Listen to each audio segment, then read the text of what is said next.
संविधानावर बोलणारे त्याचे आचरण मात्र करत नाहीत. राष्ट्रपतीच्या अपमानावर ते शांत आहेत असा टोला भाजपा महाराष्ट्र महिला मोर्चा अध्यक्ष आणि आमदार चित्रा वाघ यांनी ठाण्यात बोलताना लगावला. त्यावेळी बोलताना चित्रा वाघ म्हणाल्या, पश्चिम बंगालमधील प्रकार अत्यंत दुर्दैवी घटना आहे, त्याचा मी निषेध करते. राष्ट्रपती संताल येथे आल्या असताना तिथे मुख्यमंत्री ममता बॅनर्जी उपस्थित नव्हत्या. हा राष्ट्रपती द्रौपदी मुर्मू यांचा नाही तर त्यांच्या पदाचा अपमान आहे, असे वाघ यांनी सांगितले.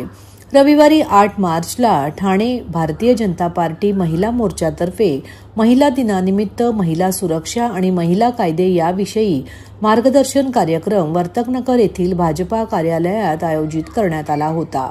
या कार्यक्रमाला प्रमुख पाहुणे म्हणून चित्रा वाघ या उपस्थित होत्या. यावेळी भाजपचे ठाणे शहर अध्यक्ष संदीप लेले, महिला अध्यक्ष स्वप्नाली साळवी, नगरसेविका मृणाल पेंडसे आदी उपस्थित होते. यावेळी बोलताना चित्रा वाघ म्हणाल्या की येत्या काळात भाजपाच्या पक्षीय ताकदीत वाढ होईल. आपण खूप भाग्यवान आहोत. परदेशात महिलांना मतासाठी झगडावे लागते, पण आपल्याकडे भारतरत्न डॉक्टर बाबासाहेब आंबेडकर यांच्यामुळे तो हक्क मिळाला. त्यांच्यानंतर महिलांना कोणी न्याय दिला असेल तर तो पंतप्रधान नरेंद्र मोदी यांनी.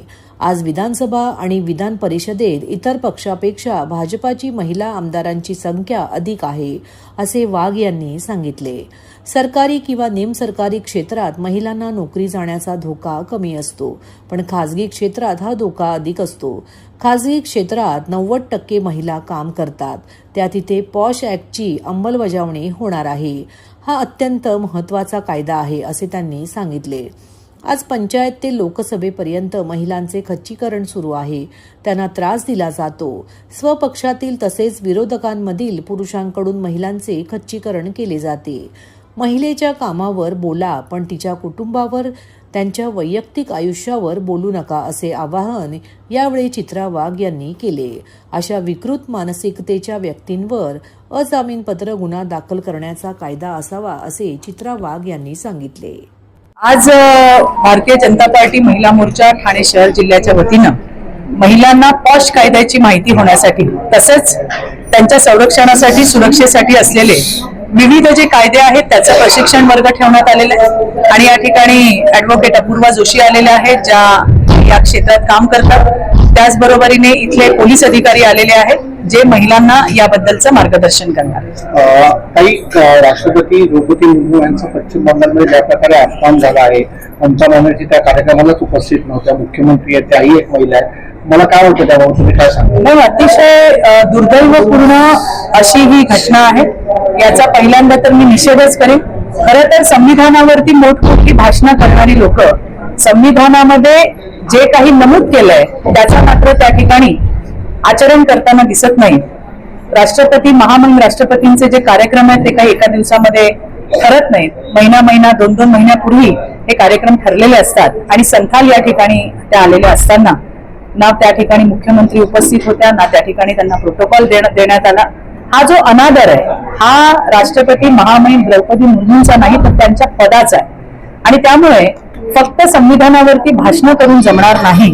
काही ठिकाणी असं म्हटलं जातं की संविधान सर्वश्रेष्ठ जरूर आहे, परंतु जे संविधान ज्या वेद पुराण असेल, शास्त्र असेल, यांच्यावरच आधारित असं आपलं जे संविधान आहे त्याला कुठेतरी कमी लेखण्याचा अशा पद्धतीचे घटना सुद्धा किंवा बोलणं सुद्धा झालेलं आहे. तर मला वाटतं तेही चुकीचं आहे. कारण या सगळ्याचा गाभा हे आपले वेद पुराण आहे. वेद आपल्याला मर्यादा शिकवतात, आपल्याला त्या ठिकाणी शास्त्र जे आहे ते आपल्याला संस्कार शिकवतात आणि आपल्याला संविधान जे आहे ते अधिकार शिकवतात. त्यामुळे फक्त अधिकारांवरती आणि कायद्यांवरती समाज चालत नाही. समाज हा त्या ठिकाणी आपल्या नीतिमूल्यांवरती चालतो, आपल्या संस्कारावरती चालतो. तर याही गोष्टींचा त्या ठिकाणी बघणं अतिशय गरजेचं आहे असं मला या ठिकाणी वाटतं. बाबा, तुमची सोसायटीची कामं संपेपर्यंत ना चहा गार होईल. हो. हे श्रुती, हे बघ, हे TGSB सोसायटी ऍप आहे. एका क्लिकवर सोसायटीचं बिल, नोटीस, मीटिंग्स सगळं व्यवस्थित मॅनेज होतं. म्हणजे सोसायटीची सगळी कामं आता smartly. TGSB society app, smart सोसायटीसाठी स्मार्ट सोल्युशन. केंद्रीय सामाजिक न्याय व अधिकारिता राज्यमंत्री असलेले रामदास आठवले यांची राज्यसभेवर सलग तिसऱ्यांदा खासदारपदी निवड झाल्याने त्यांचं अभिनंदन करण्यासाठी रिपब्लिकन पार्टी ऑफ इंडियाचे ठाणे शहर जिल्हाध्यक्ष भास्कर वाघमारे, रिपाईचे सर्व पदाधिकारी व कार्यकर्त्यांच्या वतीने ठाण्यात त्यांचे जंगी स्वागत करण्यात आले. सिन्नर या ठिकाणी त्यांचा कार्यक्रम संपल्यानंतर मुंबईच्या दिशेने रवाना होत असताना ठाण्याच्या पूर्व द्रुतगती महामार्ग येथील सेवा रस्त्यावर रिपब्लिकन पार्टी ऑफ इंडिया ए गटाचे ठाणे शहर जिल्हाध्यक्ष भास्कर वाघमारे यांच्या वतीने फटाक्यांच्या आतिषबाजी, ढोल ताशांच्या गजरात पुष्पवृष्टी करत एकमेकांना लाडू भरवत रामदास आठवले यांचे ठाण्यात जंगी स्वागत करण्यात आले. यावेळी रिपब्लिकन पार्टी ऑफ इंडिया गटाचे असंख्य पदाधिकारी, कार्यकर्ते मोठ्या संख्येने या स्वागतामध्ये सहभागी झाले होते. आदरणीय रामदास आठवले हे महाराष्ट्रातील ज्येष्ठ नेते, सामाजिक कार्यकर्ते आणि दलित चळवळीतील महत्त्वाचं नेतृत्व मानले जातात. ते सध्या केंद्र सरकारमध्ये सामाजिक न्याय व अधिकारिता मंत्रालयाचे राज्यमंत्री असून 2014 पासून राज्यसभेचे सदस्य आहेत. तसेच ते Republican party of India Athawale गट याचे राष्ट्रीय अध्यक्ष म्हणून कार्यरत आहेत. तसेच आंबेडकरी चळवळीमध्ये रामदास आठवले यांचा मोलाचा कार्य असल्याचेही त्यांनी नमूद केले. असे माध्यमांशी बोलताना रिपब्लिकन पार्टी ऑफ इंडिया ए गटाचे ठाणे शहर जिल्हाध्यक्ष भास्कर वाघमारे यांनी प्रसारमाध्यमांशी बोलताना सांगितले. सत्काराबद्दल रामदास आठवले यांनी ठाणे जिल्हा अध्यक्ष भास्कर वाघमारे आणि संपूर्ण टीमचे आभार मानले. यावेळी Republican party of India Athawale गटाचे ठाणे जिल्हा अध्यक्ष भास्कर वाघमारे यांनी प्रसारमाध्यमांशी बोलताना अधिक माहिती दिली. त्यांचे स्वागत करण्यात आलं आपलं. भास्कर वाघमारे आणि सगळी आमची शहराची टीम आहे, त्यांनी अत्यंत चांगल्या पद्धतीने स्वागत केलेलं आहे. मी त्यापासून औरंगाबाद, धुळे, नंदुरबार, त्यानंतर शिर्डी, नाशिक, नंतर सिन्नर अशा अनेक ठिकाणी माझा दौरा होता आणि येता भास्कर वाघमारे आणि आपल्या सगळे कार्यकर्त्यांच्या उपस्थितीमध्ये माझा सत्कार केलेला आहे. त्याचा मला आनंद आहे. मी तिसऱ्यांदा आदेश निवडून आल्यामुळं महाराष्ट्रभर देशभर लोकांचा मला उत्साह आहे आणि ठाणे शहरामध्ये सुद्धा अत्यंत उत्साहाने माझं स्वागत केलेलं आहे. त्यांचा आभार व्यक्त करतो आणि मी माझा जो समाज आहे या समाजाला न्याय देण्यासाठी सातत्याने प्रयत्न करत राहील असा मी सर्वांना विश्वास देतो. सर, या काळामध्ये दलित समाजामधून 2 राज्यसभेवरती उमेदवार बघायला मिळणार आहेत. तुमच्यासोबत आता ज्योती वाघमारे देखील असणार आहे. काय वाटतं तुम्हाला? ज्योती वाघमारे, एकनाथ शिंदे आणि ज्योती वाघमारे यांना संधी दिलेली आहे. ती सोलापूरची राहणारी आहे. तिचे वडील आमच्या दलित क्रांती ऑफ इंडियाच्या मोहीममध्ये होते आणि ज्योती वाघमारे अत्यंत चांगली व्यक्ती आहे आणि संसदेमध्ये ती अत्यंत आपल्या महाराष्ट्राची, आपल्या समाजाची भूमिका चांगली मांडते.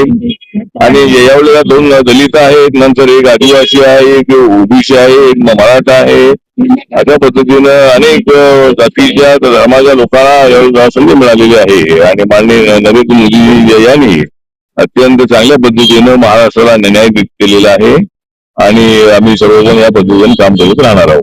सर, आज भारत न्यूझीलंड मॅच होत आहे अहमदाबाद स्टेडियम मध्ये. काय शुभेच्छा? आता एक तर भारत पाकिस्तानची मॅच आता अहमदाबाद मध्ये सुरू होणार आहे आणि या ठिकाणी मला पूर्णपणे विश्वास आहे की भारताची जी टीम आहे ती अत्यंत ऍक्टिव्ह आहे. त्यांनी आतापर्यंत या T20 मध्ये फक्त एकदा त्यांचा पराभव झाला होता. या वेळेला मात्र नक्कीच न्यूझीलंड टीम आहे तिला आमच्या इंडियाची टीम नक्की हरवेल आणि भारत विजयाची पताका घेऊन सगळ्या देशामध्ये मोठा उत्साह निर्माण होईल. 3-4 तासामध्येच आता आपल्याला घडणार आहे.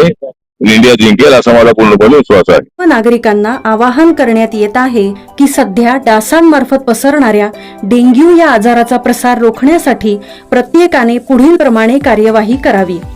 डेंग्यू आजार एडिस इजिप्ती हा डास चावल्याने होतो. या डासांची पैदास साचलेल्या किंवा साचवलेल्या स्वच्छ पाण्यामध्ये होते. 8 दिवसांपेक्षा जास्त दिवस पाणी उघडे व साचून राहिल्यास त्यात डास अंडी घालतात. अंड्यांच्या अळ्या तयार होऊन पुढे डास तयार होतात. यासाठी आपल्या घरातील पाणी साठे उदाहरणार्थ बॅरल्स, पिंपे, टाक्या, हौद, रांजणे इत्यादी दर आठवड्याला रिकामे करून घासून पुसून कोरडे करून पुन्हा भरावे. एक दिवस कोरडा दिवस म्हणून पाळावा. पाणी साठ्यांना घट्ट झाकणे बसवावीत किंवा जुनी साडी, चादर, धोतर यांनी बांधून झाकून ठेवावीत, म्हणजे डास त्यात जाऊन अंडी घालणार नाहीत. घराच्या गच्चीवर, आजूबाजूला, अंगणात कोठेही पाणी साचू देऊ नये. भंगार सामान उघड्यावर टाकू नये. उदाहरणार्थ टायर्स, प्लास्टिक सामान, कुंड्या, टाकाऊ वस्तू इत्यादी. अशा सामानात पावसाचे पाणी साठून त्यात डेंग्यूच्या डासांची पैदास होते. घरातील कूलर्स, फ्रीजच्या पाठीमागील ट्रे हे देखील वेळोवेळी कोरडे करावेत. लक्षात ठेवा, नुसत्या फवारणीने डास घनता कमी होत नाही, तर त्यासाठी डास पैदास ठिकाणे नष्ट करणे ही आपल्या सर्वांची जबाबदारी आहे. कोणताही ताप अंगावर न काढता जवळच्या शासकीय रुग्णालयात मोफत औषधोपचार घ्या. अशा प्रकारे नागरिकांनी सहकार्य केल्यास डेंग्यूचा प्रसार रोखणे सहज शक्य आहे. आंतरराष्ट्रीय महिला दिनानिमित्त किम्स हॉस्पिटल ठाणे येथे दुर्गा विथिन गिव्ह टू गेन या विशेष कार्यक्रमाचे आयोजन करण्यात आले होते. या कार्यक्रमाद्वारे महिलांची ताकद, जिद्द आणि आरोग्याचा गौरव करण्यात आला. या निमित्ताने महिलांसाठी सर्वसमावेशक आणि सुलभ आरोग्य सेवा उपलब्ध करून देण्यासाठी वुमन केअर क्लिनिकचीही सुरुवात करण्यात आली. कार्यक्रमादरम्यान विविध क्षेत्रांमध्ये उल्लेखनीय योगदान देणाऱ्या 9 महिलांना नवदुर्गा म्हणून सन्मानित करण्यात आले. महिलांच्या आरोग्याप्रती आपली बांधिलकी अधिक दृढ करत किम्स हॉस्पिटलने ठाणे यांनी आर्थिकदृष्ट्या दुर्बल महिलांसाठी दरमहा 5 मोफत स्तन कर्करोग शस्त्रक्रिया करण्याची घोषणा केली आहे. हा उपक्रम सुरुवातीला 3 महिन्यांसाठी राबविण्यात येणार आहे.